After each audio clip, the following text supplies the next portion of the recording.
দীর্ঘ আন্দোলন সংগ্রাম ও ত্যাগের মধ্য দিয়ে আমরা ফ্যাসিবাদী অবৈধ সরকারের কাছ থেকে মুক্তি পেয়েছি।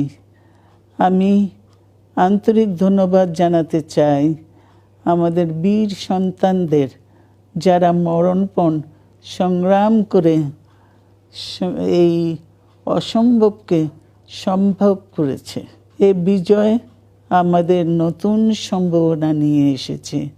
দীর্ঘদিনের নজিরবিহীন দুর্নীতি, গণতন্ত্রের ধ্বংসের স্তূপের মধ্য থেকে আমাদের নির্মাণ করতে হবে এক সমৃদ্ধ বাংলাদেশ।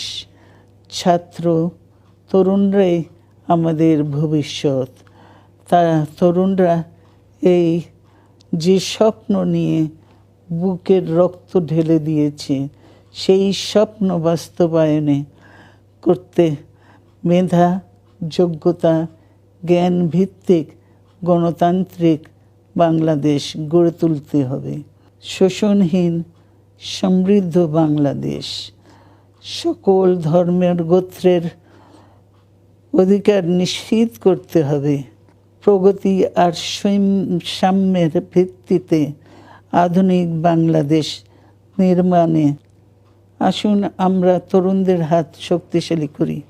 ধ্বংস নয়, প্রতিশোধ নয়, প্রতিহিংসা নয়, ভালোবাসা, শান্তি ও জ্ঞান ভিত্তিক সমাজ গড়ে তুলি।